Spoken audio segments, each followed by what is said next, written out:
Welcome to the Watching Books podcast, the podcast where we discuss books that have only been adapted to both stage and screen production. I'm Victoria.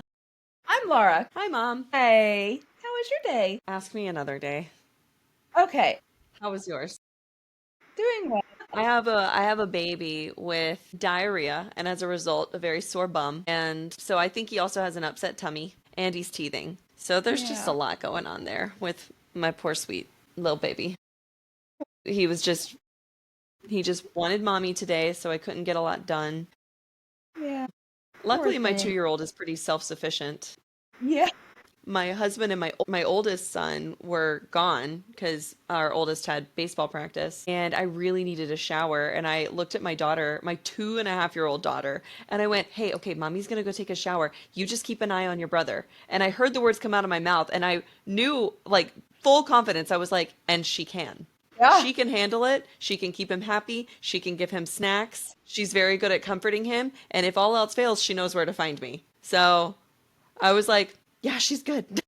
And you can make the shower very quick and be right out. It was a very fast shower, yes. And she did come and get me. She opened the door and she was like, "Mommy, why are you still in here?" And I said, "I'm sorry, I haven't even washed my hair yet."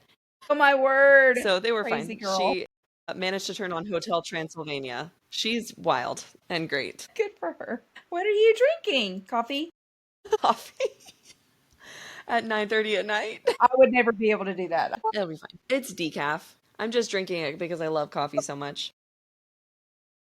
Okay. Yeah, but I have my water too, of course. Absolutely. Yeah. Did you get your gnomes done for your quilt? I did. I should have brought one downstairs to show you. But You yes, should I have. did. Yeah. I mailed them off, and I mailed the 11 off because I did a swap. And then I have my one. Yeah. So, They're what are so you watching? cute. Let's Anything see. So my husband was deployed. Yes, there's major news. Major news. Oh my goodness. I can't believe I didn't even lead with that. You have major news. He surprised me Friday and came home 3 weeks early. Dad's home. Oh my goodness. Fabulous. Yes. Yay. Huge news. And I kept the secret. I'm so bad at keeping surprises. I cannot believe you kept it. I was wow. When he told me you knew, Did I it. was like, you did it. You were proud of yourself. So yes, that has wasn't been gonna ruin great. it. So watching, I haven't really watched anything. I have pulled up. I found something I want to watch for the next podcast that we are filming. I don't want to say what that is yet. And so I found that, but other than that, we really haven't been watching a whole lot. So what about you? Honestly, in our house, it's been a lot of Hotel Transylvania, which is fitting because of a very near podcast episode we'll be doing. But okay, Ray and I finished the first season of Sleepy Hollow. Still watching it. There's More than one really enjoying it. Yeah, there's like 4 seasons. Yeah. Wow. I had no idea. And John Noble, who plays Denethor in Lord of the Rings, is a major character in this show. I love seeing him. He elevates the whole thing. Anytime he comes on screen, I'm like, okay, this is going to be a good part. Because he is so good. And it's fun seeing him in a part where he's wearing jeans.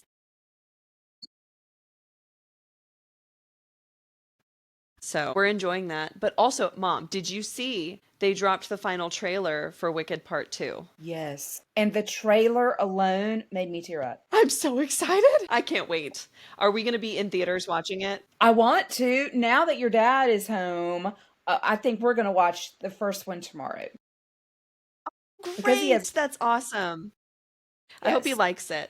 You'll have to let me know how long he stays awake. Well, we love the stage show. So I think he'll like it. I think he's going to be impressed. We can save it for the podcast because that's for a later episode. Wicked qualifies as one of our options to discuss. Absolutely. So, are you reading anything? Yes, I am reading a fun book so far called Arsenic and Adobo by Mia Manansala. If I said that right. So okay. Arsenic and Adobo, kind of fun. I am enjoying it. It's a murder mystery, so it's fun. Of course, I think the title sort of implies that. Well, of course, it reminds me of Arsenic and Old Lace, but I'm sure it's very different. Very different. Very, very different. But I'm enjoying it. Are Well, you reading? no, nothing new, of course.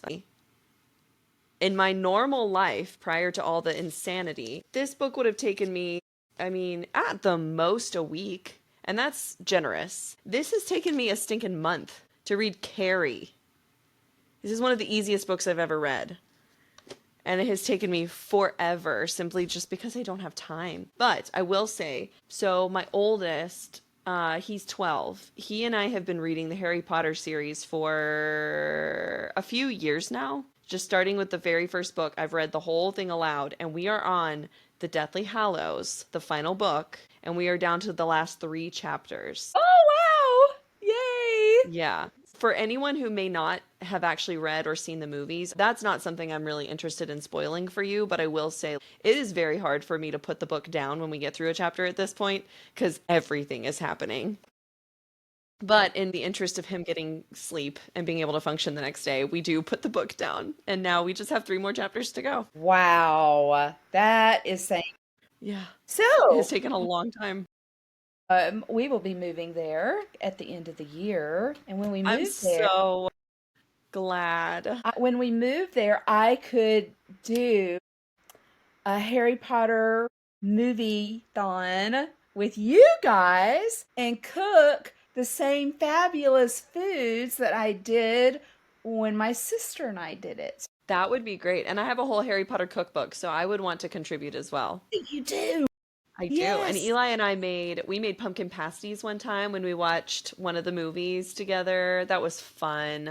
So yeah, Those I are would love very to good. contribute. I've always called them pumpkin pasties. Are they pasties? I literally got the pronunciation from watching Cho Chang in the movie. I think she goes like, 2 pumpkin pasties, please. So that's how I say it. Yeah, I say pumpkin pasties. But I don't know. But I made those as well, and they were good. But I also made pumpkin juice. That sounds good. It was excellent. Excellent. Nice. We made butterbeer. I did too, of course. You have to have beer. So definitely we'll Yeah. have to do that. I That would was love to do fun. that. Yes. Not that you'll care very much, but you see my girl Taylor back here. She announced she's releasing a new album and she is going to have another event in local theaters where you get to go early before the album is released and actually watch all the lyric videos for her new album in theaters, along with, I think, some behind the scenes footage, maybe. I Wow. might be making that up, but also like one of her new music videos. Wow. So I've already sent the info to my husband because it's coming out next month. It's my birthday month. Hello. Okay. Wow. So I was like, that's what I want. Well, I know what I wouldn't mind watching in December, going to the theater, possible. The Housemaid. Yes. Did you watch the trailer? No, I have not seen the trailer. Oh, okay. Do you know who plays Nina, the wife? No.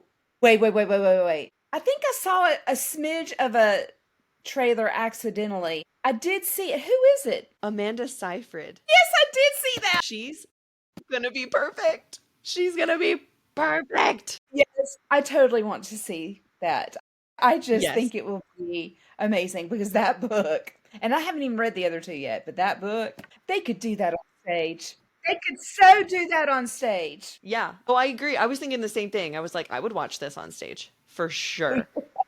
And it would be so good. Okay. So, to everyone out there listening or watching, just be aware that one, we are not deep divers. We are not doing a whole lot of research into the topics that we discuss. We're just talking like fans. So we are the friends who give you all the annoying facts that we happen to come across. They may or may not be 100% accurate. You can fact check us. That's fine. But we do our best. We are two people who absolutely love books, movies, and stage productions. We have theater running through our veins, and this is our happy place. And Mom and I have bonded over this for years.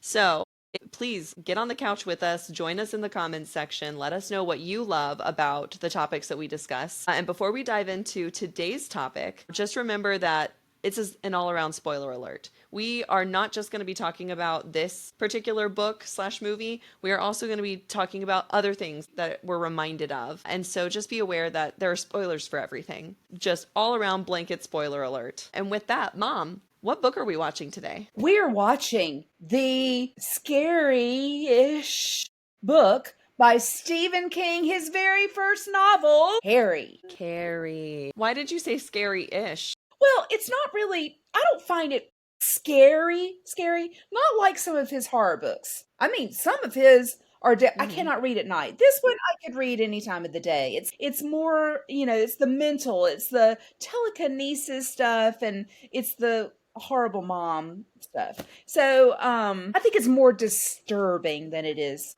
scary. And I read it in high school, and it didn't stick with me. And so it was fun to read it again now and go, yeah. And then, of course, I hadn't seen the movie since I was a little girl, and it must have come on TV because there were parts of it I remembered.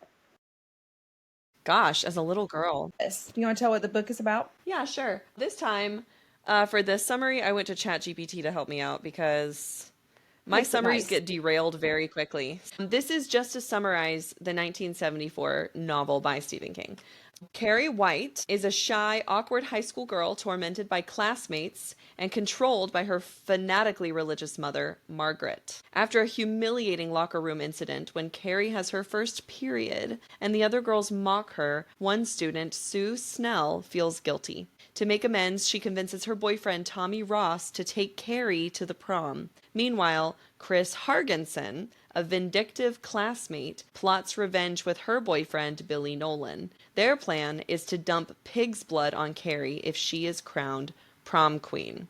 So Tommy does succeed in getting Carrie to agree to go to the prom with him. And Sue decides to waive her night at the prom and stay home. At the prom, Carrie experiences kindness and acceptance for the first time. When she and Tommy are crowned king and queen, she is radiant with hope. But when the pig's blood pours down on her, that fragile hope shatters. In her mind, the entire school is laughing at her. Her telekinetic powers surge out of control. She traps everyone inside the gymnasium, brings down lights and electrical wires, and ignites a fire that consumes the building. Dozens are killed, including Tommy. But unlike most film versions, this is not where the destruction ends. The book takes Carrie far beyond the school. In shock and fury, she staggers into the town of Chamberlain, and her powers continue to erupt. She topples cars, tears down power lines, and sets fire after fire. By the time she finishes, much of the town is left in ruins and hundreds of people are dead. Carrie finally returns home, broken and covered in blood, where her mother is waiting. Margaret, convinced her daughter is a monster. I would say monster isn't the right word. She thinks her daughter's a witch.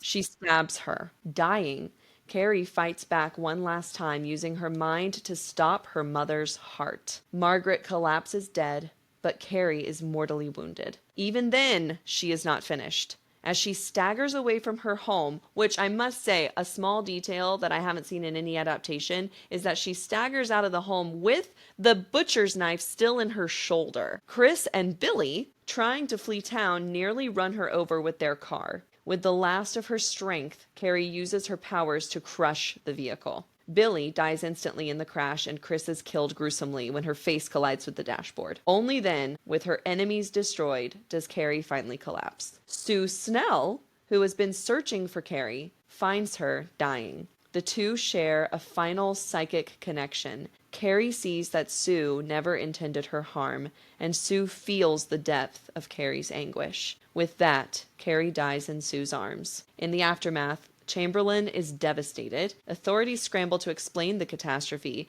and Sue is left traumatized and isolated as the sole survivor who truly understands what happened. The novel ends with a letter from a woman in another town describing a baby girl who is already showing signs of telekinetic power, a chilling reminder that Carrie's tragedy may not be the last. What I will say about the way King writes the story is it's not linear storytelling. It does jump around in timeline and points of view. But I wouldn't say it was confusing. I think it was he did a really good job of keeping perspectives independent of each other. So you were never confused as to where we were or whose perspective we were getting. But we were also getting like police interviews, police reports, emergency reports, and then third person perspectives into individual characters. So like we would have Carrie's perspective, or we would have Margaret, her mother's perspective, or we'd have Tommy's perspective. Oh, and And, Sue in her survival went on to write her own story about it. She wrote a book about it, and so we get excerpts from Sue's book in the aftermath. and this was Stephen King's first. Isn't that Yeah, he's really amazing? good. He's a very good writer. I mean, which I've always known, but Yeah. yeah, No, amazing. I want just going into the book a little bit. It is set in the town of Chamberlain, Maine. So that's where they are.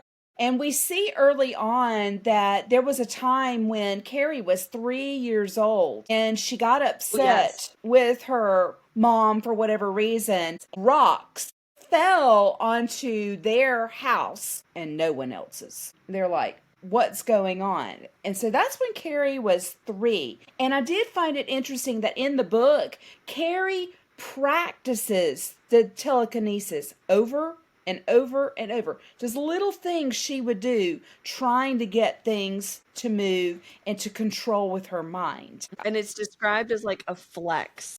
Stephen King uses the word flex. It's to her, it's like flexing a muscle, and she works And it out, and it gets yes, stronger. and it makes her tired. She gets tired. Hmm. So yes, she it does get stronger the more that she flexes. So for people who are on Carrie's side, we see that Sue ends up being on her side. She was a very sweet girl, and she had really good intentions in getting her boyfriend to ask her to the prom. The guy was really nice, and he He's a was yeah, very, he's a nice guy. very nice to Carrie. He is described as a straight A student, very, very smart. He wrote this beautiful poem that the teacher asked him to recite in class. And so he does. And Carrie actually says something, and she said, beautiful. So of course the guys were teasing him about that, but he didn't let that bother him. It's just like water on a duck's back. He didn't care. He was popular and it didn't bother him. But there was also the coach, Miss Miss Desjardins. Desjardins.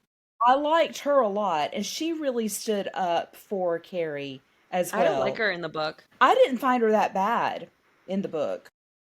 I'll say it's because of her inner dialogue, I think. Like you can see her inner character, and I think she is really trying and wanting to be kind and charitable toward Carrie, but it's not genuine. So I don't know. That was just how I read it. That was how I interpreted it. And I don't think she's a bad person by any means, but I don't think she's as genuine as she comes across in some of the adaptations we saw. Well, I liked Principal Grail. Hmm. He stood up for Carrie. Chris is the antagonist, Yes. and Well, she one of one of them. She was really a bully towards Carrie. And them. her Yeah. dad is a lawyer and came to see the principal. And the principal stood up for Carrie with this lawyer dad. And I really, really appreciated that. He handled that Yeah. lawyer Well, really he well. let her dad know exactly what type of daughter he had Hmm. and how, like, Carrie wasn't the only person she tormented. She was just awful to people. Bully. And then Billy was her Hmm. boyfriend. Oh my gosh, he was horrible in the book. Horrible. Horrible. Just a bad guy all around. As I was reading it, I actually thought to myself, this is what happens when two psychopaths find each other. Mm. Like, I don't know for Hmm. sure if it looks like antisocial personality disorder, but really, really bad things happen when two psychopaths team up. It's very disturbing. They're both disturbed, they're both self focused, narcissistic. It's just not a good combination. Oh, horrible. Let's talk about Margaret,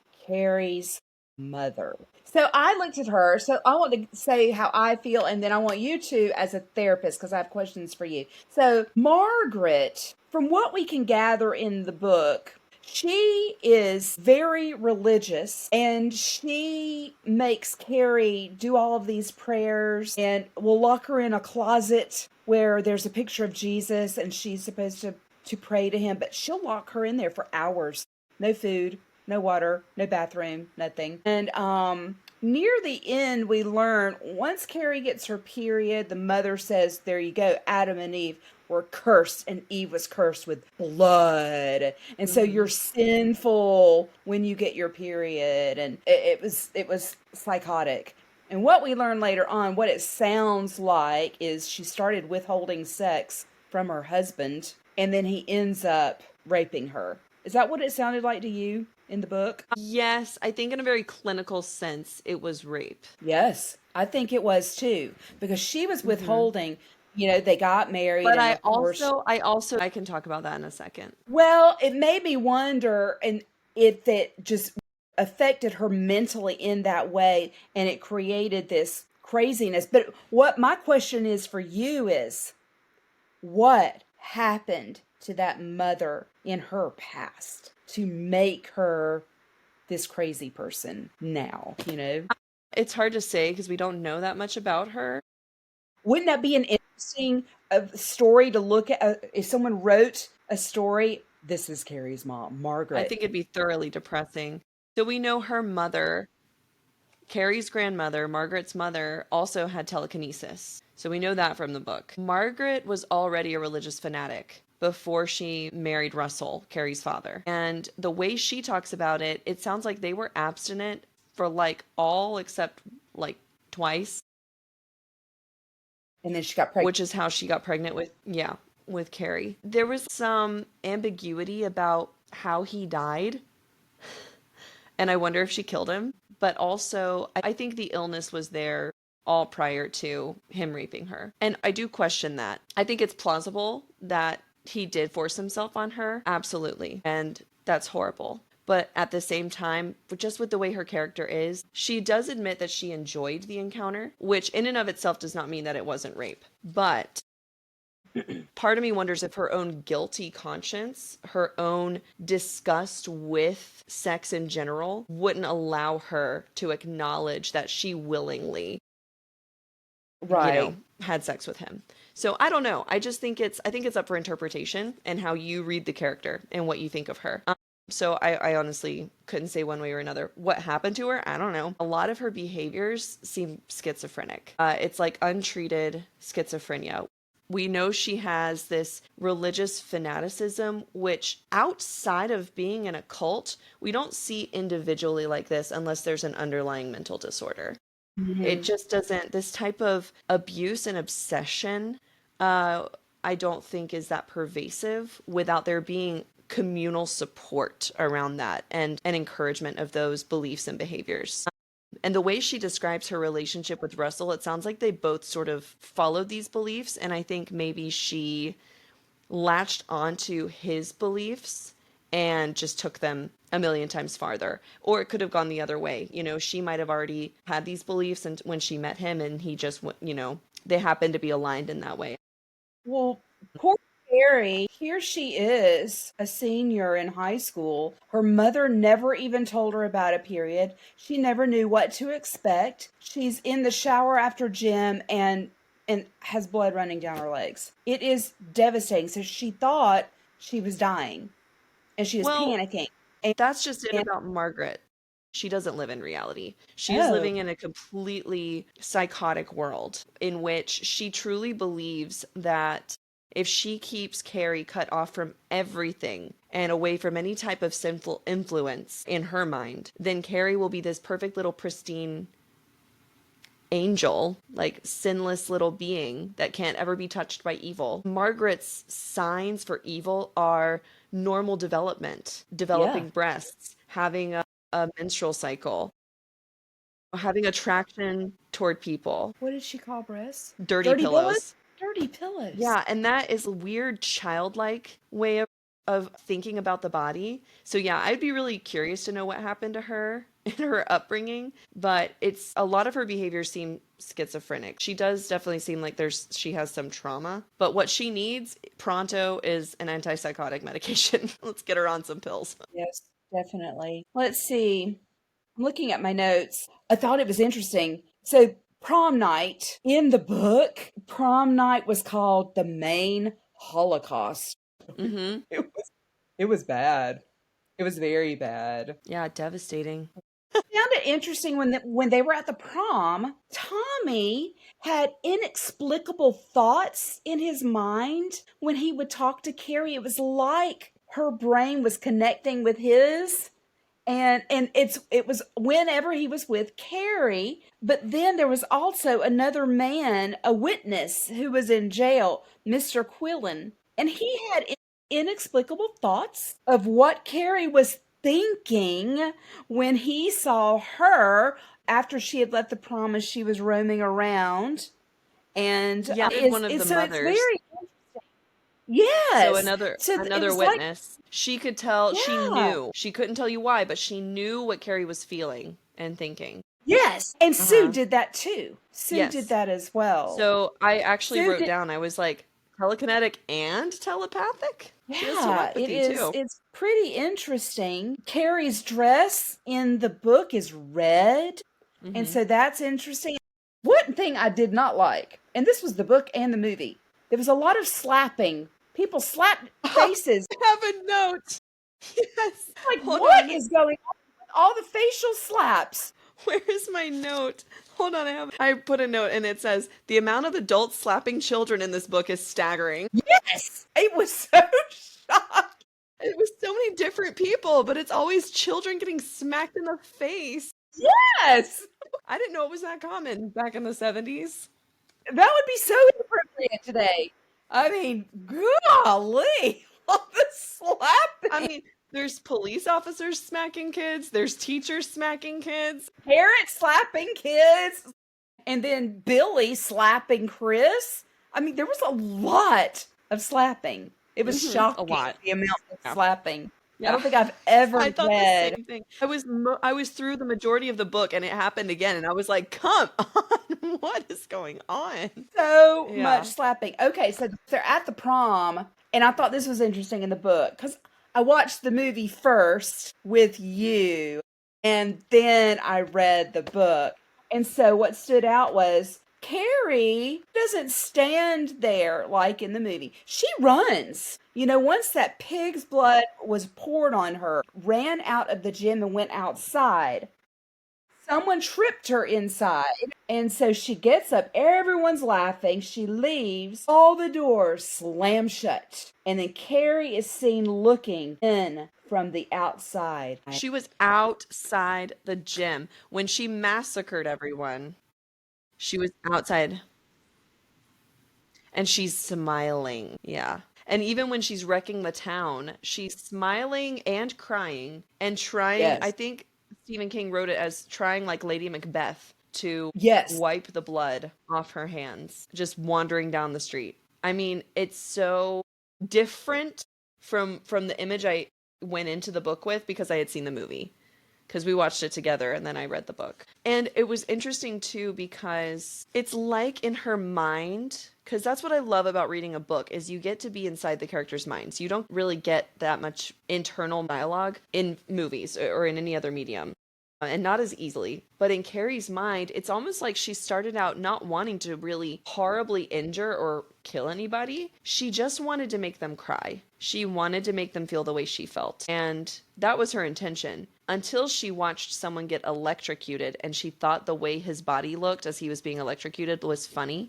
So she wanted to make them all look like that. And that's when things got really dark. And it was like all bets were off and she was just wreaking havoc on everything and everyone. Your heart really breaks for her. She's talked about in the book, she was a little chubby. She had acne on her back. She wasn't, beautiful. We see that she was kind of mousy. We see that in the book too, how she was described. And she finally felt beautiful at the prom and thought she was being accepted. And honestly, it seemed like she was because there was something about being with Tommy that just elevated her. And I think Hmm. I mean, that has a lot to say about how powerful influence is and the power of association. And he was truly, I felt like a genuinely nice boy. Yeah.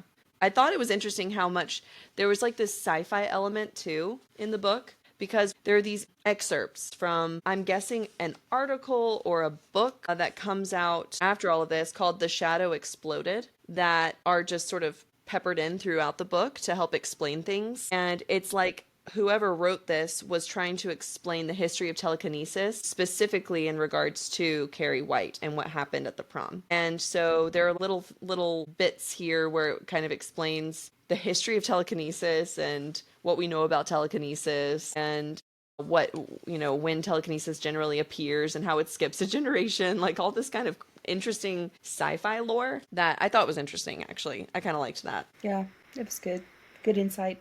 This I thought was really interesting. Can I read an excerpt? And I'll see if you noticed the same thing I did. Okay, so Chris, the bully, Chris Hargensen, she comes across one of the ballots for the prom, for where you go to vote for prom king and queen, right? And she looks at it and it says, quote, "She stared at the ballot with greedy intensity. George and Frida. No way. Frida Jason was a Jew. Peter and Myra. No way here either. Myra was one of the female clique dedicated to erasing the whole horse race. She wouldn't serve even if elected. Besides, she was about as good looking as the ass end of old dray horse Ethel. Frank and Jessica. Quite possible. Frank Greer had made the all New England football team this year, but Jessica was another little sparrow fart with more pimples than brains. Dawn and Helen. Forget it. Helen Shires couldn't get elected dog catcher. And the last pairing, Tommy and Sue. Only Sue, of course, had been crossed out, and Carrie's name had been written in. Do you notice anything about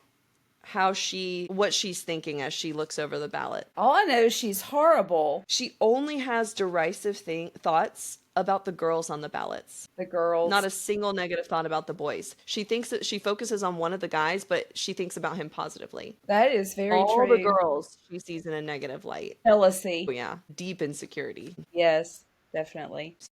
Okay, the mother's waiting for her, though, isn't she? The mother's waiting for her in the book? The mom, so Margaret's waiting for her when she gets home. But what I thought was interesting about this that's different in any other adaptation I saw is that Carrie fully admits, I came to kill you, Mom, and you're waiting to kill me. We're here to kill each other. Yeah. Oh, yeah. Sad. It's really sad. Very, very sad. Good book. I won't read it again, but it was fun to do for this. Fun to read again, to see the movie, which I hadn't seen since I was a little girl, and see the stage production. Mm-hmm. Yeah. Yeah. So do we want to talk about the 1976 movie? Absolutely. So we have the incredibly talented Sissy Spacek playing Carrie, and she was young, but she wasn't that young. She looked young, but didn't I say she was like 28 or something crazy like that? Yeah, she was like 27, 28, I think. She looked like she was 17. Yeah. Stephen King describes Carrie. Let's see. Carrie stood among them stolidly, a frog among swans. She was a chunky girl with pimples on her neck and back and buttocks, her wet hair completely without color. It rested against her face with dispirited sogginess, and she simply stood, head slightly bent, letting the water splat against her flesh and roll off. She looked the part of the sacrificial goat, the constant butt, believer in left-handed monkey wrenches, perpetual foul-up, and she was. Now, don't you hear that description, Mom, and immediately think, Sissy Spacek? That's who I think of. Teeny tiny Sissy Spacek. She's stunning. She was so beautiful in the whole dang movie. You look at her and go, why is she made fun of? It's because of her freaky mother, the way she was brought up. Well, she played the part so well. Just a scared mouse is what comes to mind. She acted her butt off. She was fantastic. And, hey, this is the first time we've talked about an actor that played a prominent character in a previous episode we've had. Because she was May Tuck in Tuck Everlasting. Yep. Yes. She was great. Wow. Okay. Sissy. We have 2 for Sissy now. She's leading the pack. Piper Laurie played her mother. And I don't know her from a lot, but I do know her name. But she was very good at playing unhinged. She is memorable. Her performance is memorable. Parts of it really stand out to you and haunt you. She definitely delivered that. The image of her after stabbing Carrie, the image of her holding up the knife and just sort of smiling and gliding after her with the camera sort of cantered up toward her, looking from below, haunting. Like it's etched in my brain. It's terrifying. And she played it so well. And the way they end after she stabbed her, and Oh, Carrie's like, "Oh no, you are not getting out of this house without me," and pulls her down with yeah. her. Yeah, Yeah. so we should talk about the differences. So, how is this different from the book? Because I'd say up to a certain point, it's very similar. I'd say like up till prom night. Oh gosh, they did a great job. You never see Chris's dad, the lawyer. He was That's mentioned true. a bit in the book. So the dad is never mentioned. The girls are horrible, and it's even worse to see it, to see how they treat Carrie. They were absolutely horrible. Well, it's in the shower. I think you can read about it, but then you see it and just the vulnerability in that Yes, moment. You yes. can't get much more vulnerable than that. And they are being, there's no sympathy, there's no kindness. It's just meanness and terror. And for what? I don't get it. Just mean. But Absolutely yes, let's mean. talk about the gym coach. We love her. Gym coach, Miss Broadway babe Betty Buckley. Oh, I love her. She doesn't miss. I did not expect to see her in the movie. No, I I had was no idea she stunned. was Desjardins. No, and she was wonderful, and I felt like she had true concern for Carrie, and she tried to befriend her, offer her advice. She was worried when Tommy invited her to the prom. She was like, "Why is he doing this? What's his ulterior motive?" She tried to warn Carrie, but Carrie's like, "No, no, he wants to go with me." And he did. He was doing it for Sue, but it was very sweet. And he was Hmm. very, very sweet. He being William Catt, who is someone that I grew up watching. William Catt. Curly, curly, curly blonde Yeah. hair.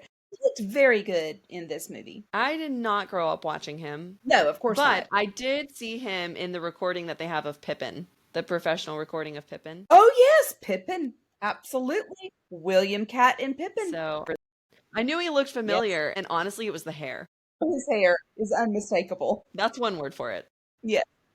Now, one person that shocked me that he was even in this, I had no idea. Mr. John Travolta. I was Yes, can we shocked. please talk about John Travolta? This was I was talking about the way he played the character. It's like he rolled right off the grief set and into this movie. And it was really downplayed in the movie. He didn't do a whole lot. No, his character wasn't big, but also that would have been backwards because Grease came after this. Oh, But okay. still, Yeah, like you're the way right. he played the character, I'm like, he doesn't fit. He doesn't fit in this movie. He didn't make sense. The character didn't make sense to me, and I hadn't read the book. But now having read the book, I'm like, oh, this Billy was so mild. He was the Yeah. mildest, most He easily was not, manipulated Billy. Really, yes. he just sort of seemed dumb. Okay. Chris was It just was like using him. it was like in the movie he followed Chris, where in the Yes, book yeah. he was dominant and she followed Yeah. him. Yeah, and like the prank was Chris's idea, but Billy just took it and ran. He gives off so many signs of a serial killer, it's scary. Like in the book, there's this weird detail of how when he's bored, he just goes out looking for stray dogs and then comes home with his bumper dripping. Yikes. And That's then bad. just his behaviors, how he wants to just torture people. He's mean. He doesn't care about anybody but himself. Even as he starts to think about Chris, he starts to get very tired of her. And he even gets to a point where he's thinking about the blood falling on Carrie. And he's thinking, oh, it could happen to anybody. And I'd think it was funny. It'd be fine. It could be Chris and it'd be fine. Like, he doesn't care about anybody. But then there's also it's when Chris is freaking out because the whole school and town are on fire. Hmm. He says, "Hey, let's go. We're gonna go watch some fires. We're gonna watch fires burn." Yeah. The book, Yeah, really concerning behaviors. Really concerning. So anyway, sorry, that was to go back to the book. But John Travolta's Billy was so not so that John way. Travolta was in a television show which started in 75. And so this was the movie was 76. So here he's playing this character in Welcome Back Cotter. And he was a beloved character, Vinnie Barbarino. And I feel like maybe they didn't want Billy to be too bad because it's John Travolta. I don't know. Because the movie, They just did not make him as bad as he was in the book. No, no. And do I like John Travolta? I love John Travolta. I grew up watching John Travolta. I have John Travolta's autograph. So for anyone who's only listening, my mom is now proudly holding up her signed photo So of that's John not all. Travolta. So I wrote to John Travolta and I sent him my little insert to my Grease DVD. Said, hey, would you mind signing this? And so he did. He signed it here and inside at Grease Lightning. That's And nice. sent me a picture. That's really So sweet. to Laura, John Travolta. I think he's just very down to earth. So Yeah. very cool. Very, very The neat. older he gets, the more I like his performances. Mm. His earlier stuff, I never understood the appeal. I don't.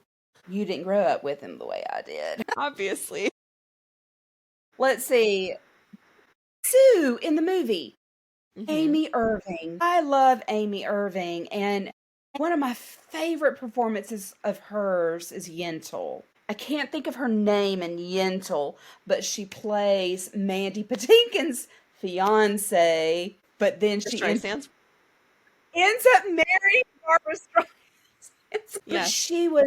she was so sweet. And I loved her as Sue. I thought she was perfectly cast as Sue. Yeah.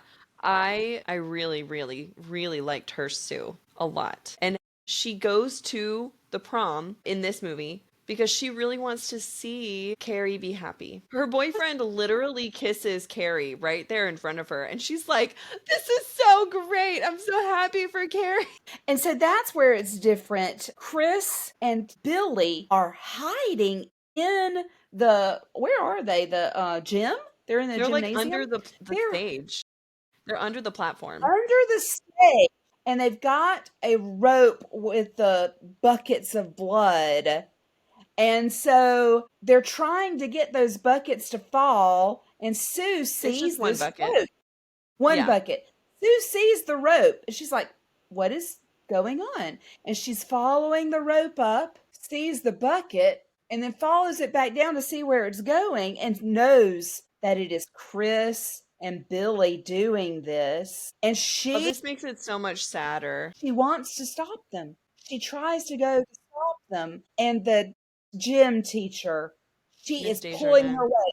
You cannot be here. You need to leave. She was named something else in the movie. I guess Desjardins I was don't, harder. was she? No, I don't think so. Where did I have it? Betty Buckley. Oh, I didn't write down the name that she had. But I had just looked it up a little while ago, and that was her character name. okay.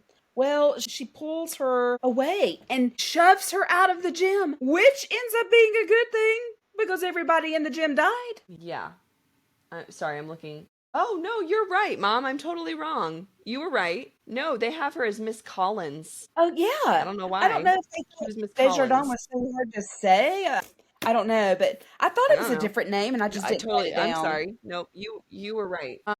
But then we get the iconic scene, the scene that everyone knows, and it's where Sissy Spacek is standing there in her beautiful dress that she made, that I have to say, by description only, is just so much better than the one that Carrie makes in the book. Which I think she makes a lovely dress in the book. I just really like the one Sissy wears. She's standing there, covered in blood. Tommy's been whacked on the head by the bucket, and he's passed out dead? I don't know. I couldn't tell. Knocked out from the bucket He's knocked hit. out at least by the bucket, which I'm not gonna And lie, I did laugh when I saw her that. dress is white. Great choice. Great contrast with the red blood. I thought making it white was an excellent choice.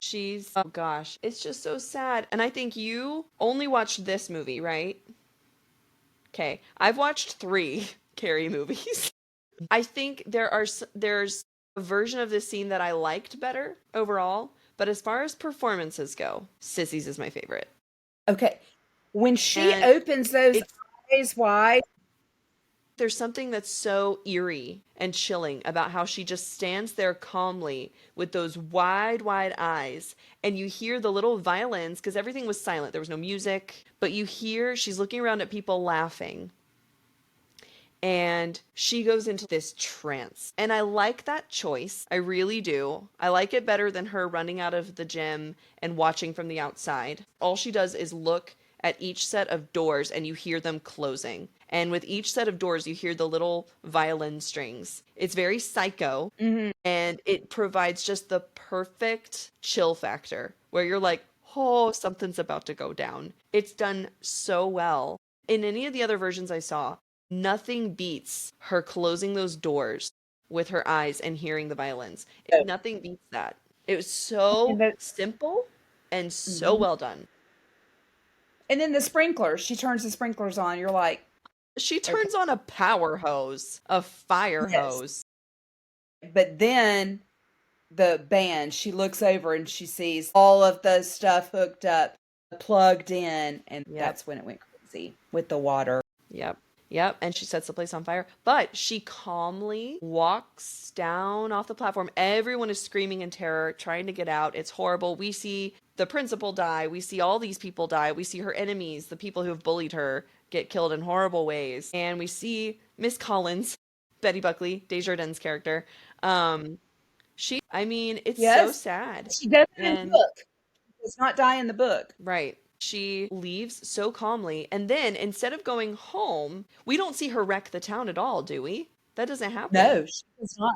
No, She just she wants to does get not wreck the home. town. Just She's wants to trying get to go home. home. But on the way home, Yes. What happens? she sees Chris and Billy in the car and they are trying to run away to escape. And she causes their car to crash and it explodes. Yep. Yep. Yeah.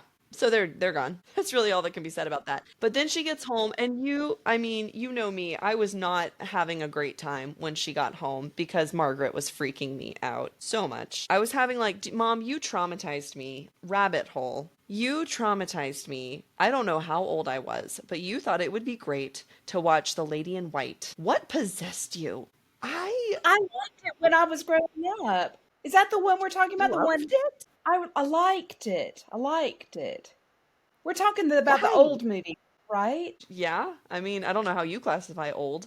The Couldn't one remember where it's the the name of one the where one the little boy. boy gets locked in the coat closet at school and he Yes. sees this like ghost little girl Yes. get thrown off a cliff. Yes. I liked that movie when I was little.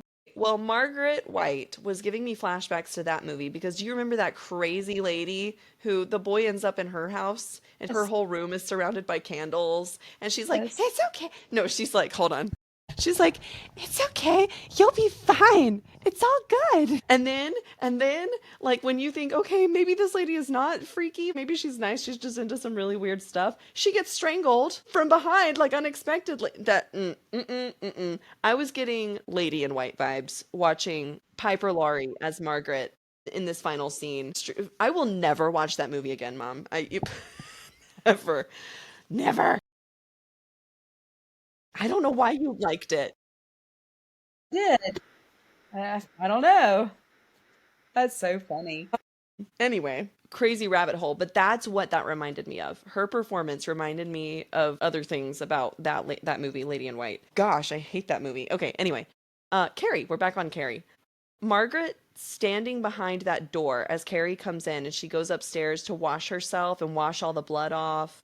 When she walks through, you can barely make out Margaret's white nightgown. That freaked me out. It freaked me out so much how she just stood there so still. And it just makes you wonder what is going through this character's mind.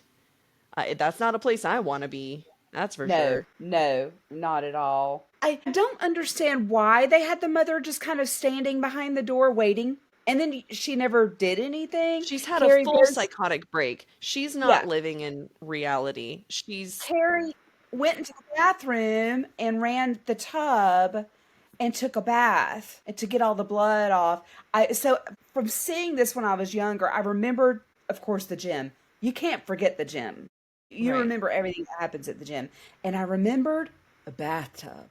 But for me, in my head, I thought something bad happened in the bathtub, but it didn't. So, but I remembered the bathtub. It must have been the blood maybe in the water Yeah. that I remembered from when I was a child. Yeah. So you have Yeah. nice, clean Carrie, who now is looking for comfort from her mom. And her You mom were is trying to get her to pray with her. And in that moment, she's holding her daughter and stabs comforting her. her. Yeah. Yeah. And stabs her. And then you've And so got when terrified Carrie scrambling backwards on the floor and that image of Margaret. Carrie, it made me sad. After the prom, she's caused the destruction of the whole town. She goes home.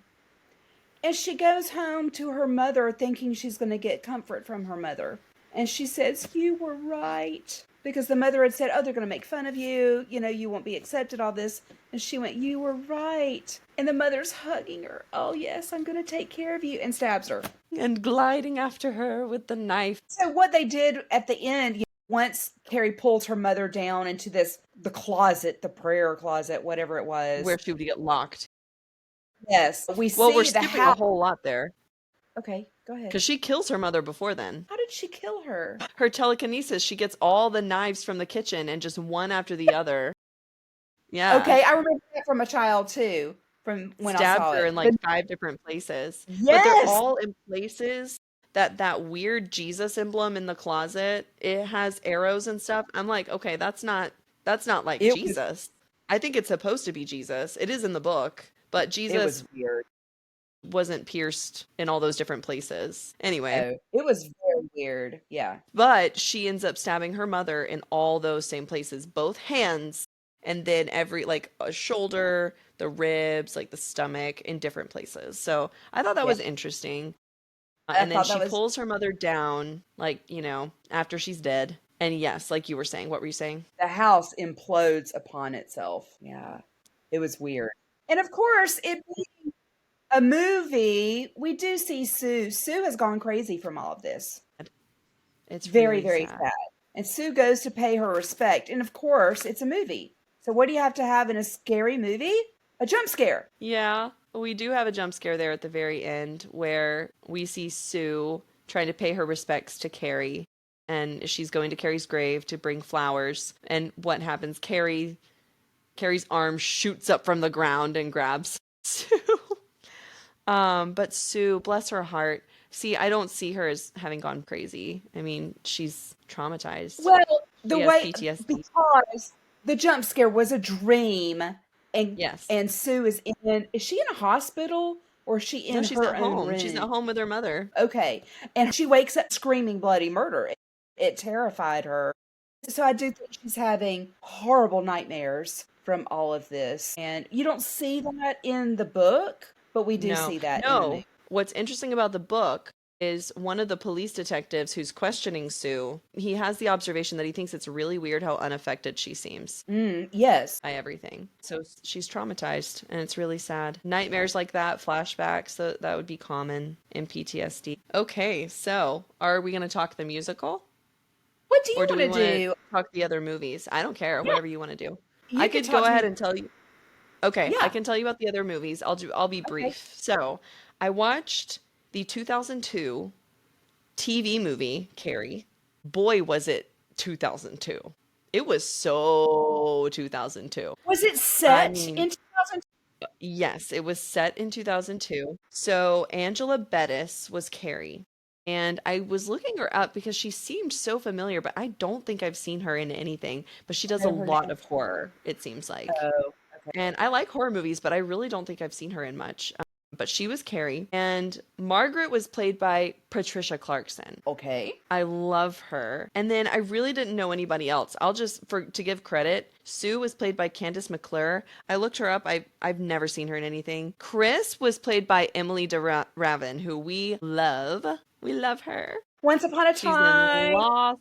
She's Belle in Once Upon a Time. We love her. I know her from you probably never watched this, but I saw her in Roswell. I can't believe she was Chris, such a bad guy, because she's She always was so sweet. Chris. She usually plays very sweet. Now, I got to see her as like sort of a bad guy in Roswell, so I could see where it came from, but she is just so gorgeous. She's so Yeah. beautiful, and her accent was good. I didn't know how America. her American accent would be, but it was good. But then Tommy was played by Tobias Meller, Billy by Jesse Cadott, and Desjardins was played by Rena Sofer, and I Oh, don't, I love Rita I'm not familiar with Sofer. any of them.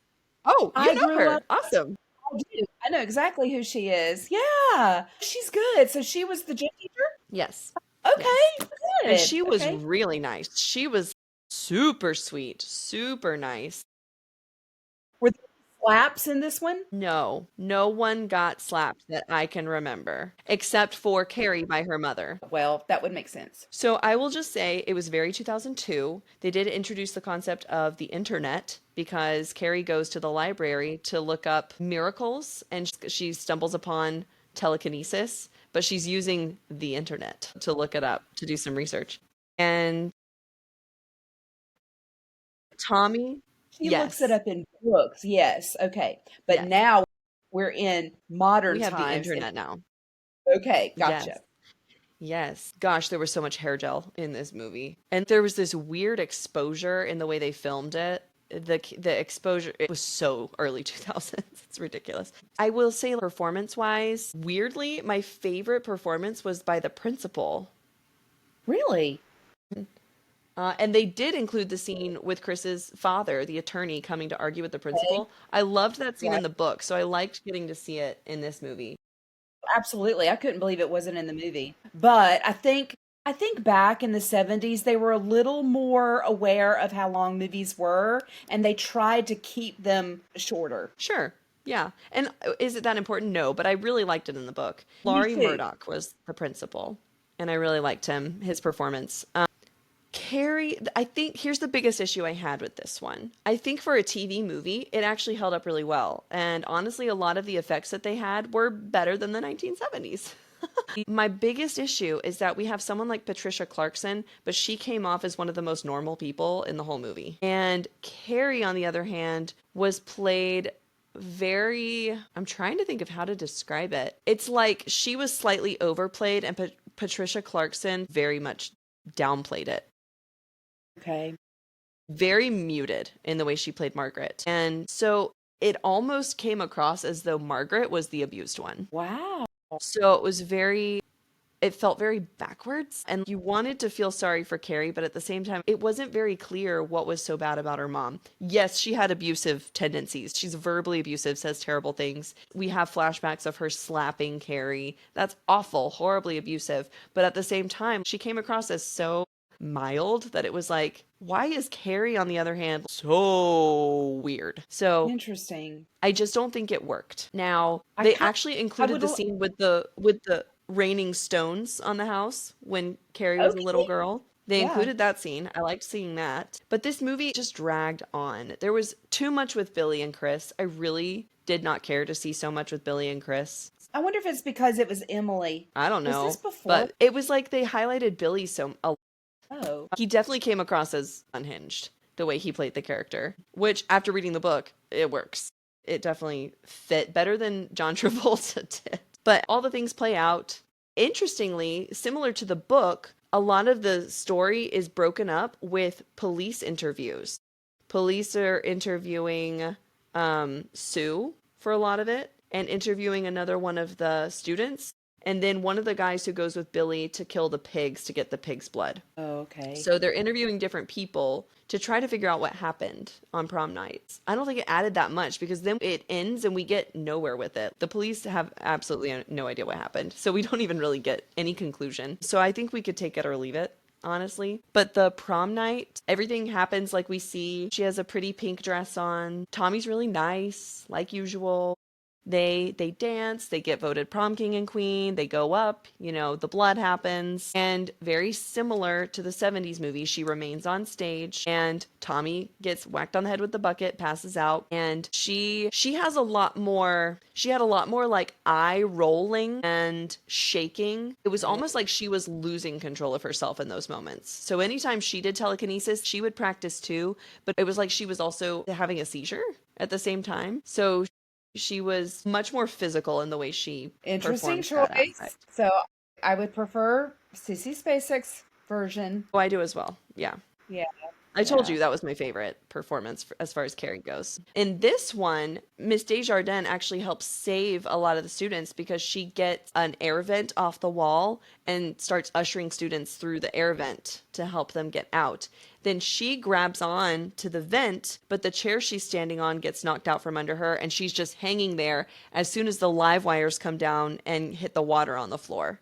You see a whole bunch of students get electrocuted and just all go down, and she's hanging on trying not to fall. But then Carrie leaves. She does a very similar Sissy Spacek thing where she just walks down, and they show an interesting thing where she's unaffected by the electrical water because in her telekinesis, she is pushing the water away from her as she walks. So the water on the floor is rolling away from her. Okay.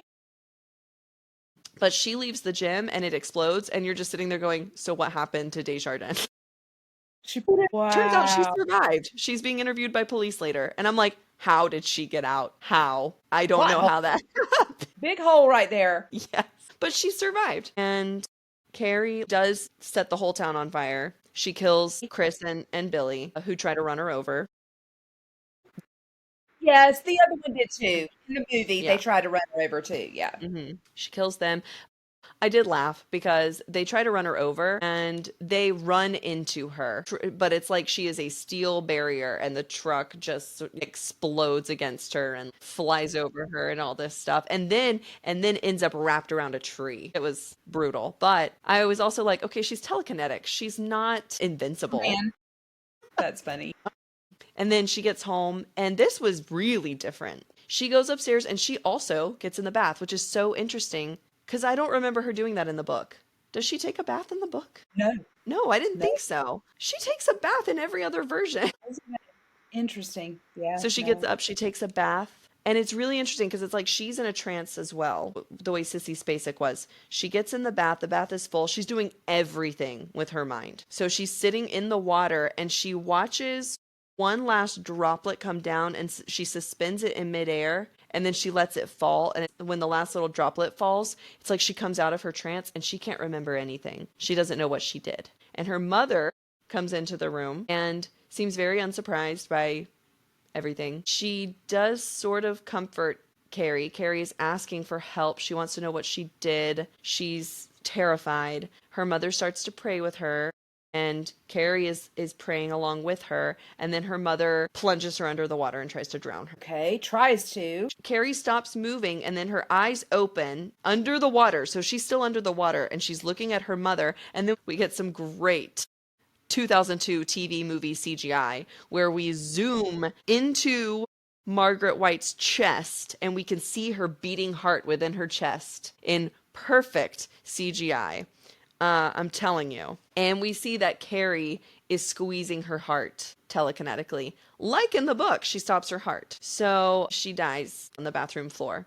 Well, Carrie just stays under the water. And then Sue Snell shows up, pulls her out of the water, and performs CPR and brings her back. So Carrie's alive. And we go back to some police interview where the police are like, well, we still haven't identified Carrie's body. And Sue makes this weird little face. Sue has been hiding Carrie. She gets her this awful blonde wig. They go and visit Carrie and her mother's gravesite. They leave flowers for her. They get in a car, they're driving, and Sue says, I'll drive you as far as Florida. And Carrie has a couple of weird flashbacks where she thinks she sees her mom and she thinks she sees Chris. So she's not okay at all. But it ends and presumably Sue takes her to Florida. What? Yeah. No, no, no, no, no, no. I mean, as much as I like Carrie and I feel for her, that's the wrong ending. I agree. That's weird. What other one did you watch? I watched the 2013 one How with was it? Chloe Grace Moretz. Okay, as Carrie. Yes. And she's amazing. She is such an amazing actress. Do you remember Hugo? So she's a child actress. She's done, or she was, she's grown now. She's done lots of things. And I've seen her in a lot, but I'm trying to think if there's anything else you would have seen her in. Remember Hugo? Yes. She's amazing. She does a great job as Carrie. It's much more Sissy Spacek toned. So she's very withdrawn. They have a great opening scene. It hooked me immediately. Julianne Moore is Margaret White. Julianne Moore is Margaret. Yes. Oh, she's so good. She was my favorite Margaret that I watched as Really? far as the movies go. Yes, she's I so may have to good. watch it for her. I actually was watching it and I was like, I think mom would like this. She's so good. I love her. It opens with something that we get in the book that we don't see anywhere else. This movie shows Carrie's birth. So the book talks about how Margaret was sort of in denial about her pregnancy because she believed that if she brought a child forth, it was evidence of her sin. So it's Mhm. like children are only born of sin because sex is only sinful in her mind. So we see her laboring at home, Julianne Moore, and this hits really close to home because I've had two home births. So this scene messed me up a little bit. She's laboring at home alone. Can't imagine that. On her bed, and she's clearly confused and frightened. And she does have the baby, but it's like she doesn't know what's happened. She looks between her legs, and you see her nightgown, and she pulls her nightgown back, and you see just this little baby, this little newborn baby between her legs, just looking around, and it's little baby Carrie. It was such a great idea for the opening scene because Carrie, there she is, covered in blood. And the movie ends with her covered Oh, in blood. yeah, that's good. That's really good. Who directed it, do you know? Yeah. Kimberly Pierce. Oh, a woman. That's very well done. Yes. Well, the book talks about how Margaret is tempted to kill Carrie when she's born. Yes, Julianne Moore as Margaret picks up this awful pair of sewing scissors, you know, those heavy duty scissors. I have some. And I don't know how they filmed this. They better not have gotten those scissors anywhere near that baby because it looked like they got like this close before she stops herself from stabbing this tiny little baby. And she puts the scissors down and she picks up the little baby and she explains to Carrie later that she considered sacrificing her to God when she was first born, but that she was weak. And now it's time that she be She says that obedient to in the book. God and kill her daughter. She says that in the book, doesn't she? Huh? That's from the book. That's from the Yep. book, the wanting to Yeah. sacrifice her. It's Yeah, yeah. So this is the only horrible. movie that you've seen that had that. Wow. She played it so well. And as far as performances go, like this, I could believe as someone suffering from untreated schizophrenia. She plays it very well. And it's not to demonize people who suffer from schizophrenia, but when it goes untreated, it can go to some very dark and scary places. And it Mhm. really affects the people in their lives, especially children, if it goes untreated. So she is amazing. Okay. The shower scene was as you would expect, but I think made like 50 times worse because this is also set in 2013. So, what did teenage girls have access to then that they didn't in the 70s? Self. Smartphones where they can record her. And then, after pouring pig's blood on her at the prom, blast it on the screens in the gym. And that's when I was thinking, like, yeah, I'd be feeling pretty murderous too. So the other movie, the original Carrie movie was set in North Carolina. Where was this one set? In Honestly, I Maine? couldn't tell you. Okay, don't know. Couldn't tell you. Okay. Well, we were curious because there were some southern accents Mm-hmm. in the first one. So it's like, Yes. what's going on? Okay. I know. I was confused too. I was like, this is set in Maine. Stephen Maine. King writes Yeah. everything in Maine. They said they changed it to North Carolina. Hmm. So how was the prom in that one and when she started using her powers? It was good. So Tommy is played by Ansel Elgort. Do you know who that is? I don't know. The name seems familiar. He's the new Tony in the West Side Story remake. I love him. Okay. Yeah. Super Hmm. tall. So he's Tommy. Yes, and he was adorable. He played it very well. Sue was Gabriella Wilde. She looked so familiar, but the only thing I think I've ever seen her in was she was Constance in that new Three Musketeers. Well, it was new at the time. It's not anymore. Yeah. Okay. But she was Constance. Chris was portrayed by Portia Doubleday. I hadn't seen her in anything else. Billy was Alex Russell, and Desjardins was played by Judy Greer. Oh, I love her. Me too! And she was my favorite Desjardins. I liked her even better than Betty Buckley. Julianne and Judy both in this one, Oh, and they are both Jurassic Park people. yes, they are. My husband came in while I was watching this one and he went, I know her. And of course, as soon as he said that, I was spouting off, yeah, you've seen her in this and this and this. And he was like, yeah, I wasn't asking.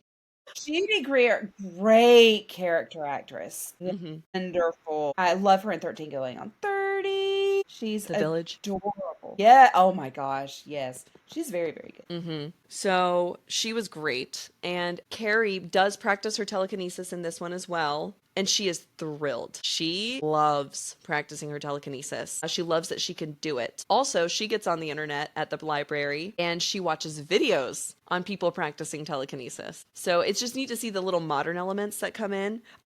Desjardins does something that a more modern day teacher would do, and she apologizes to Carrie for slapping her in the shower. Because she does slap her. Ooh. Oh, wow. Okay. Because Wow. Carrie's freaking out. Right.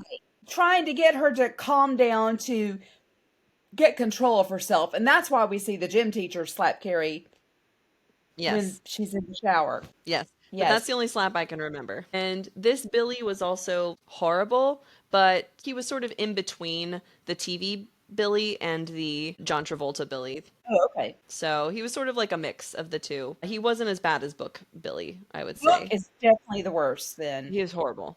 Yeah. Very. But the prom, they show that video of her and she's up there. So this was interesting. When the bucket falls, it hits Tommy and it kills him. It's very obvious that he A is dead. galvanized steel bucket? It definitely seemed like a heavier bucket in this movie. I watched it and I was like, still kind of hard to believe, but at the same time, more believable than the 70s movie. But it kills him, and it's the way they shoot it, the way it hits him. He falls down on the stage, and he's just staring off into nothing. Carrie is being laughed at, but she gets down to look at him, and it's like Tommy's death is what sets her off. That's what makes her lose it. So Interesting. that's when she stands up and everything changes. Now, I Now, think that's a the way neat she point. does her telekinesis is she gets her hands involved a lot. So she looks like 11 from Stranger Things in the way she's moving things around. And this one, this was definitely the goriest. The first thing she does is she sort of like builds up energy and she pushes the room back, and everyone just goes flying back against the back of the gym. Everyone, tables, chairs, everybody. We have people getting crushed in the bleachers. We have girls getting trampled by people because Carrie is forcing them down on the ground and won't let them get up. So they're getting trampled. It's pretty brutal. And Carrie is grinning. So she's also up on the stage the whole time. She doesn't run out of the gym like in the book, but she does smile. So that was one thing that was kind of like the book. Yes. And at one point, she picks up Desjardins by the throat and is holding her suspended in midair in the gym. And she lets the live wires come down. She brings them down. And of course, there's water all over the floor. So now you can't be on the floor without dying. But she brings Desjardins up to the stage with her and drops her behind her. So she sort of saves her. So she does survive, Oh, okay. but it's because Carrie picked her up off the floor before she's, electrified it. Interesting. So then she leaves. Of course, she's setting the whole town. She's blowing everything up, everything. And Billy and Chris, this I thought was a funny detail. They are trying to leave, and they do their stunt from up in the catwalk. Okay. Yeah. But they are trying to leave, and it shows them in the parking lot stuck because they've been completely boxed in by other cars at the dance. So they're stuck. But they do get out somehow, and they're having trouble on the road because Carrie is causing a crack in the road to follow their car. And then the road caves in, so they have to stop and turn around. And then they see, oh, look, it's Carrie. And Chris tells Billy to run her down, run her over, hit her. So he speeds up and starts going for her. She stops it. This scene was really drawn out. She stops them so suddenly that Billy breaks his nose against the car, against the steering wheel, and he passes out. So Wow. then Chris is trying to take control of the car and get out of there. Carrie's not letting her, and Carrie is sort of toying with her. And there's this moment when Chris is pedal to the metal on the gas, and she and Carrie make eye contact, and they are just staring. And finally, Carrie lets her go, and she races into a gas station. And the car stops. Nothing explodes yet. You would hate this. They have this slow mo of Chris's face going through the windshield and sort of getting stuck there. So she stops and her face is stuck in the broken glass. And of course, Ray, being the realist that he is, watches it and goes, yeah, that's not the right glass for that.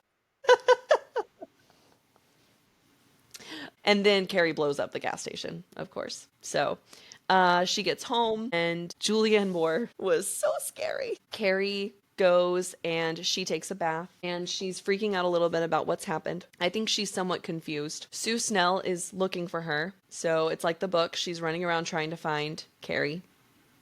And Carrie comes out of the bath and she's looking for her mom. And this movie felt very much like it wasn't derived from the book. So it felt very much more like it was a remake of the 70s movie. You've got mother comforting daughter, and then she stabs her, and Carrie is scrambling along the floor, but it was much more intense. I mean, the amount of times that knife came down, and you thought it was going to hit Carrie, whew, it was intense. Carrie ends up picking up any projectile she can with her telekinesis and aiming it at her mother. So it's all suspended in midair. So her mom finally stops and Carrie says, "I'm sorry." And she lets them all go. And I mean, this woman is riddled with knives, rulers, scissors, anything you can think of. But she dies in a similar position as in the 70s movie. And then the whole house collapses on them. Okay. Once. So it's very similar to the 70s movie and how it ends. But Sue Snell gets to the house before that happens. She's trying to get Carrie to come with her. And apparently Sue is pregnant in this. We see some signs that she's pregnant.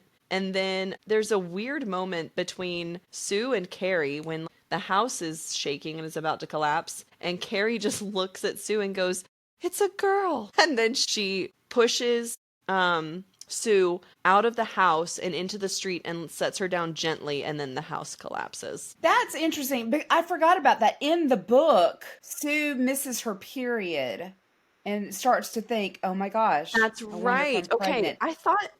I was like, did I make that up? Because I thought I remembered that. But then she does get her period, and so she's not pregnant. But yeah, in the book, that was in Okay. there. Forgot about that. So now I need you to talk more about the stage production because I'm not Absolutely. as familiar with this one. I am ready. And so this is really neat. I love my Sirius XM, and I was listening to the Broadway station. I listen to it a lot. I go back and forth between the Broadway and the 80s. Those are my two favorites.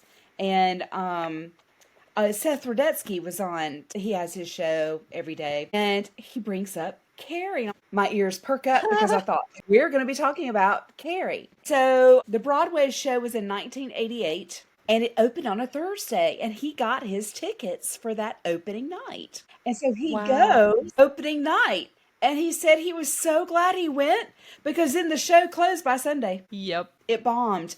But it wasn't just bombing. He pointed this out. He said for some reason in the mid to late 80s, Broadway had a really hard time keeping shows open. For whatever reason, it was a little phase they went through, and Carrie was one that just did not survive. So it ran from May 12th to May 15th, 1988. Seth Rudetsky got to go opening night. Thank you, Seth, for that little bit of information because I found it really interesting. And what's sad is Margaret, the mother, is played by none other than Betty Buckley. And not even Betty Buckley could keep the show open. No. Oh, Betty Buckley. Oh, there's an amazing clip of Betty Buckley singing one of the songs from the musical. For anyone who might have forgotten, Betty Buckley was Miss Desjardins, the gym teacher in the 1970s movie. And then she went on to play Margaret, the mother, in the 1988 musical. It was fantastic. I But to love hear that. that woman sing, if you are listening and you've never heard Betty Buckley sing, I need you to stop what you're doing. I need you to get on YouTube, and I need you to either look her up in Carrie, look her up as Grisabella in Cats. Just listen to this woman sing. Yeah. Betty Buckley She is makes it amazing. look so freaking easy. It's sickening. Okay. And for more modern, maybe younger listeners, she is in the scary movie. She's the M. Night Shyamalan's psychiatrist. Split What Split? with James She's McAvoy very good. and Yes. Anya Taylor-Joy. Yes. So very, very good. Yes. So the Yes, I love musical, her in that too. yes. The musical that I saw, wait, back to the Broadway show. Playing Chris, and I love this tidbit, is Charlotte I don't know how to say the last name very well. D'Amboise? Yes! Forest I Line? Cassie? So we saw this wonderful documentary about how they made the chorus line and how they were going to cast the revival. It's called Every Little Step. It is so good. I highly recommend looking for that wonderful, wonderful documentary. But this shows Charlotte's audition process and everything she went through. And it talks about her dad, who was a famous, incredible dancer. You would have seen him in Seven Brides for Seven Brothers, in the ballet scene of Carousel. Just a wonderful, wonderful dancer. So I loved that. She played Chris. I knew that and I had forgotten. Charlotte And D'Amboise. so I'm so glad you mentioned that. You know who she's married to, right? maybe We've who? mentioned her husband on the podcast before. So he was in Tuck Everlasting as the man in the yellow suit on Broadway. It's Terrence Mann. That's her husband. I love him too. Doesn't that That's make awesome. sense? Yes, of course it does. Yes. Okay, so the show that I saw was set in modern day. I'll talk about some of the acting choices and stuff. The mom, like you said, she played her. It made me go, it must be hard to play unhinged because she wasn't unhinged at all. She was she seemed so calm. She was a fantastic singer. I loved her voice. Wonderful, wonderful singer, but not as strong of an actor. So her singing, top notch. What confused me is they had her. This is supposed to be this conservative, ultra religious fanatic. They had her in a slip the entire time. A slip with a little robe over it. It was a house coat. It was a very odd choice to me. I didn't understand why she was in a slip the whole time. It was very confusing. Carrie, she was great all around. Amazing. The best singer was Chris. Mhm. As for the young people, oh my word, she was so good. Very, very, very good. Sue, strong actor, great actor. Singing was okay. Tommy, great singer. So I loved there was a song, I Love You. It was an I Love You song between the mom and Carrie. I loved that song. It was beautiful. It made you hope that there would be a good relationship there, but they were both expressing this love for one another that they had. Hmm. Some nice songs in the When is the stage version set? modern day. Okay, it's modern day. So they didn't stick it in the 70s. And the one you saw was the revival version, right? So it's Mm, not the same version as 1988. It's the one that they revised, changed some of the songs I to try to guess, save it. yeah. So Sue tries to apologize to Carrie after they were so ugly to her. The coach makes the girls all line up. She makes them all apologize. They do reluctantly, Oh. but she makes them all apologize for what they do to Carrie. And of course, this is on stage. So you can't have a shower scene, but they start throwing pads and tampons at her. But they're dressed in their gym clothes and stuff. Do you think it translated well to the stage? I think it could work. I like the movie better though, I think. You actually brought up something we haven't mentioned that I think is a good point. Desjardins, the gym teacher, in every version punishes the heck out of those girls. And we didn't talk Yeah. about the reason why Chris wasn't at the prom and why she was But that's so angry and hated Carrie so much is because she refused to show up for her suspension for bullying Carrie in the first place. So Desjardins made sure she couldn't get her prom ticket. not the suspension. She was Her detention. I was homeschooled. I don't know these words.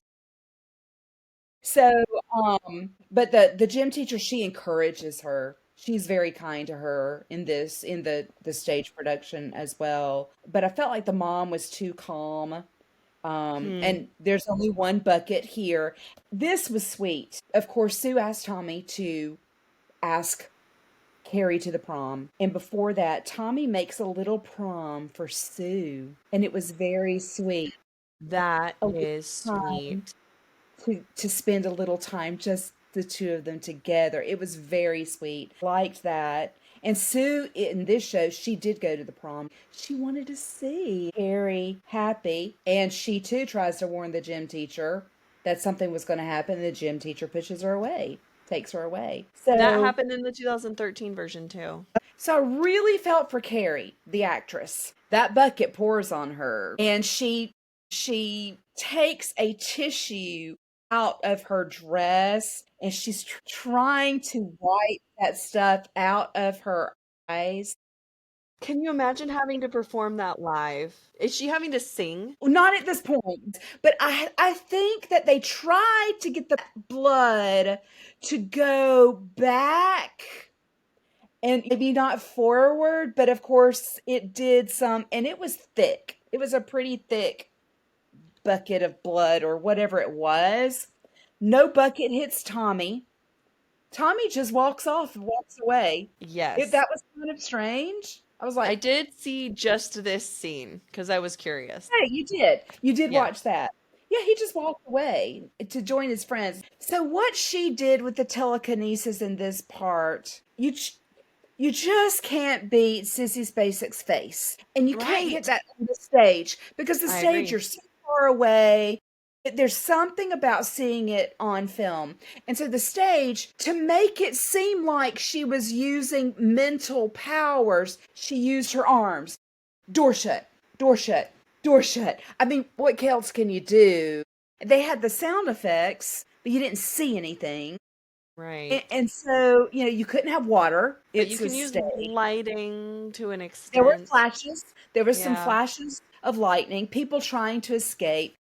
And so that part, it was hard to make work Mm-hmm. with the technology that we have now. It might do a better job on Broadway if they tried to do it again. I really did feel for Carrie and having to pull that tissue out. One thing that got to me, and I can relate, when she goes home, goes to see her mother, and is going for comfort. You were right. You were right. The mother is holding her and comforting her and stabs her.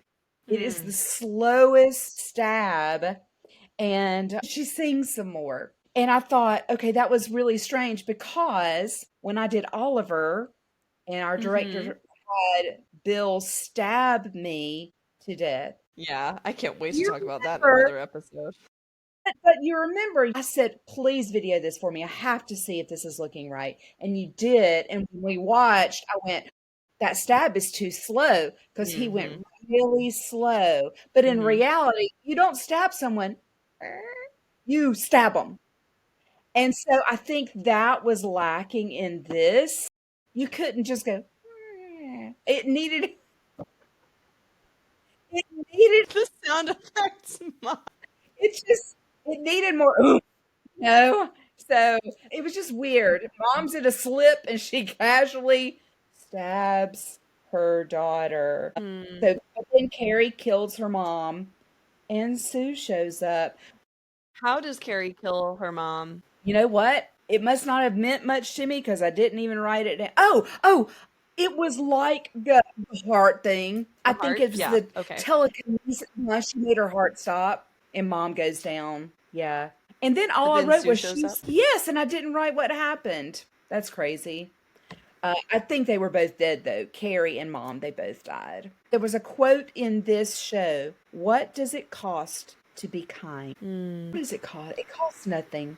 Be kind. Be kind, people. So I have listened to the soundtrack, and honestly, there are some songs I really enjoy, and I love the opening. It so reminds me of Heathers, the musical, clearly. I love the opening song. I think it's called In, but just all the harmonies. Oh, I think it's a great way to pull audience members in with a number like that. But honestly, I I got really tired of listening to Margaret sing. It's saying something that I got tired of that because Marin Mazzie was playing the mom. I listened to the off Broadway revival cast recording, and Marin That's right. Mazzie You was told me Margaret. that. Yeah. And she has such a gorgeous voice. But I just got really sick of listening to Margaret's songs and going on with all her religiosity and insane theology. Otherwise, like I liked a lot of the music. Unless one day I'm old enough to play Margaret, I think that's the only character I'd want to play. If you had the option to play anybody, who would you want to play? I think Margaret would be quite challenging. She is a challenging role. The gym Mm-hmm. teacher had a really good song. I didn't know the names of the songs, so it was kind of hard. But the gym teacher had a Very nice song, and she had a very good voice too. I don't know if I would want the gym teacher or if I would want to be, Hmm. yeah, I don't know. That's a hard one. I don't particularly want to do the show.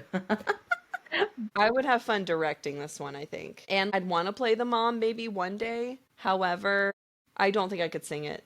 I don't think I could sing the part. It is So, tough. There's some uh, hard music for her. And it's crazy because she's got the soprano, but she's going down into hmm the depths. Huge yeah, range. Betty Buckley, yeah. yes, huge Yeah, range. Betty Buckley, Marin Mazzie, Alice Ripley, these incredible Broadway singers. No thanks. I'll just leave it for them. They can have that part. So of the movie that you saw, the 70s movie, the book, and the stage version, what do you prefer of the three? Which one was your favorite? I'm going to go with the 70s movie because I think it's just this will just sound dumb. I love John Travolta and I love him in it, and I didn't like that character in the book at all. You're not supposed to. Billy in the book, well, I didn't like him in the movie either, but Billy in the book, he's pure evil. That is one Yes, he evil boy. is. He is. And that's what's interesting is we get to see what real evil looks like, and yet he's not the one who massacres the whole town. I enjoyed the layout of the book. I really enjoyed Hmm. how it read. I thought Stephen King did a great job writing it. I thought that was really good. What did you like better? You know, I really liked the 2013 movie, and I think that's going to be unpopular, but some of the performances are just so good. I mean, Tommy's great. Julianne, amazing. Judy, amazing. I love Chloe. I think Chloe did an amazing job as Carrie. I wish I could pick and choose different actors and put my own version of the movie together from each of these versions because honestly, when it comes to the prom scene, You can't beat Sissy Sissy. Spacek. Yeah. And honestly, her Carrie is my favorite Carrie of all of them. I love her. And I think that's why the movie stands out. One, Billy isn't as evil, but Carrie. That gym scene will never leave you. I mean, you see her Hmm. eyes. I mean, you can just see those eyes. And I love that. She did an amazing job. Amazing job. Yeah, yeah. And the 2013 one, it's so different as far as how they do the gym scene. And Chloe does a great job with how she's directed and what she's given. But I just think there's something so haunting about watching Sissy Spacek just slowly descend the stairs and walk calmly out of the building while all the terror is happening around her. Yeah, I don't know, it just sticks with you in a different way. She didn't try to destroy the town. She was just walking home. Yeah. That's it. But that's in the book that she destroys the town. Yeah. Yeah. It's And maybe she did destroy the town, we just didn't see it. Yeah, I don't know. I just the way they opened the movie for 2013 was brilliant. Brilliant. Julianne Moore and Judy Greer just absolutely elevated that movie for me. But I can't forget Sissy Spacek as Carrie.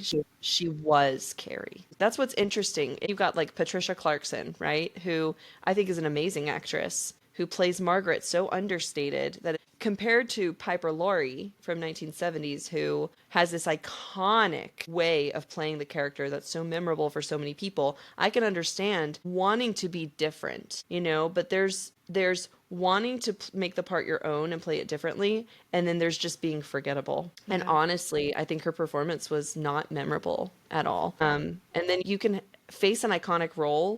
It's hard to do, but you can make it your own and you can make it just as memorable. Like Johnny Depp playing Willy Wonka after Gene Wilder made it iconic. Yeah. He So he succeeded. plays it so differently, but he is his own version of wacky off the wall Willy. But he's so But different that'll be and a whole iconic other in his own right too. that's a whole other That's an example of what I think of making a character your own, but you're not letting people forget you. And you're also not trying to top the one that people loved. It would be hard to top Piper Laurie, which is what you don't want to do. You want to make it your own. And Julianne Moore it's hard. just I think handed her award. it's hard to play unhinged. This was a good one. Well, this has been fun. Guys, thank you so much for listening. Thank you for watching. If you're here watching us on YouTube, please remember to leave us a comment, give us a review, like us on YouTube, hit the notification bell. Please subscribe to our channel. You can find us on Instagram at watching_books. What book do you want to watch that's also been on stage and has been a film adaptation of some sort or screen adaptation? Let us know. And also let us know if you are familiar with Carrie, if you've read it, if you've seen it, if you've gotten to see it on stage, if you've gotten to be in it on stage. Tell us about your Did you? experience. Tell us what you liked the most. Did you get to see it in one of those 4 days that it was on Broadway? I would If love you to saw it know. on Broadway, let us know. We need to know. We have questions. Yes. All right. Well, Mom, I love you. Love you too. Keep watching books. We'll see you later when we watch books.